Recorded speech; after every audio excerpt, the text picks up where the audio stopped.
আসসালামু আলাইকুম। আলহামদুলিল্লাহ। আশা করছি সবাই ভালো আছেন।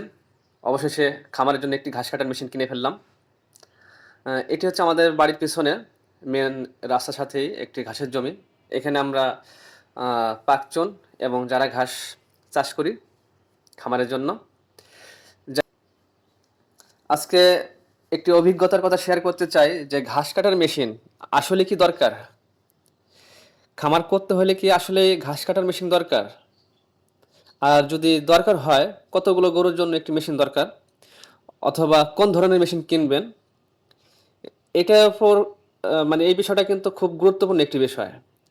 ধরেন আপনি দেশি গাভী ২ টা গাভী পালেন অথবা ২ টি ষাঁড় বাচ্চা পালেন বা ষাঁড় গরু পালেন বড় সাইজের। আ তখন কি আপনি মেশিন কিনবেন? না ২ টা গাভী হইলে মেশিন কিনবেন? নাকি ১০ টা গরুর জন্য একটা ঘাস কাটার মেশিন কিনবেন? সেটা কিন্তু নির্ভর করবে আপনার উপর। কারণ খামার থাকলেই অর্থাৎ গরু থাকলেই যে মেশিন কিনতে হবে এমন না। আবার বর্তমানে প্রযুক্তি এতটা উন্নত যে আপনাকে অনেক সহজ করে দেবে অনেক কঠিন কঠিন কাজ।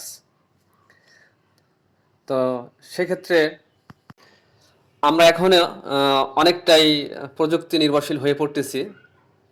কারণ যেমন আমি আমার কথা শেয়ার করি। আমি প্রায় ৭ বছর যাবৎ মানে বাণিজ্যিক আকারে শুরু করার চেষ্টা করছি যে করব। তবে আমি বড় আকারে না, অল্প আকারে শুরু করছি। মাত্র ২ টি গাভী দিয়ে আর একটা বকনা ছিল। তো আমার অভিজ্ঞতা যেটা বলে যে যদি গাভী হয়, যেমন আমাদের বাড়িতে ৬টি গরুর জন্য প্রায় ২ থেকে ২.৫ ঘন্টা ঘাস কাটতে হয়। মানে মাঠ থেকে নিয়ে আসার পরে কুচি, কুচি করে ওকে খাবার দেওয়ার আগ পর্যন্ত। তার আগে একটা বিষয় বলে রাখি, ডান পাশে যে ভিডিওটি দেখতেছেন একটি আ বাউন্ডারি করা একটি প্রকল্প দেখা যায়, একটা স্থাপনা। এটি হচ্ছে আমাদের ফরিদপুরের ভাঙ্গায় অবস্থিত বিএলআরআই, বাংলাদেশের সর্বশেষ যেটি। বাংলাদেশে সম্ভবত ৭ টি অথবা ৮ টি আছে সারা বাংলাদেশের মধ্যে। তার মধ্যে এটি একটি সর্বশেষ এটাই এখানে আ মানে তৈরি হইছে। এটা হওয়াতে আমাদের দক্ষিণে যারা আছে আমাদের জন্য বেশ উপকারী হইছে। যাই হোক, আমরা ভাঙার কাছাকাছি চলে আসছি। তো যেটা বলতে চাই সেটা হচ্ছে আমাদের প্রায় ২.৫ ঘন্টা ঘাস কাটতে লাগতো। মানে মাঠ থেকে ঘাস কেটে এনে কুচি, কুচি করতে ২.৫ ঘন্টা সময় লাগতো ৬টি গরুর জন্য।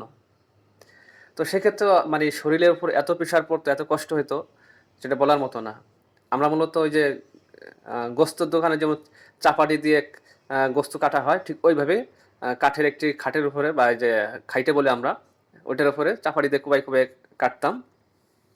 অনেকে জাতা দিয়ে কাটে। কিন্তু একেকটা একেক ধরনের কষ্ট বা একেক ধরনের সমস্যা বা একেক ধরনের ঝামেলা তৈরি হয়। যাই হোক এটা অনেক পরিশ্রমের একটি কাজ ছিল। তো আমি মেশিনটা এইজন্য কিনতেছি যে কাজটা যেন সহজ হয়। আর হ্যাঁ, অবশ্যই একটা বিষয় মাথায় রাখতে হবে, একটা বাজেটের ব্যাপার আছে। অনেকে হয়তো বলবে, খামারের শুরুতেই যদি বড় একটা বাজেট এখানে অ্যা করতে হয়, তো আসলে এটা বড় একটা সমস্যা। কিন্তু আপনাকে চিন্তা করতে হবে ২ টা গাভী কেনার পরে ওটা দিয়ে কিন্তু আপনার সংসার পরিপূর্ণভাবে চলবে না।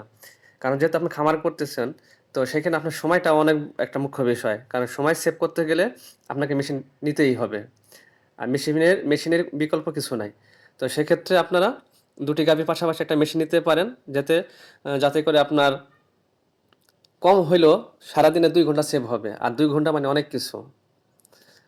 তো আমি এটাই বলব যেন মেশিন দেয়া শুরু করা হোক বা সবাই শুরু করতে পারেন। কারণ আমি আমার বাস্তবতা থেকে আমি বলছি।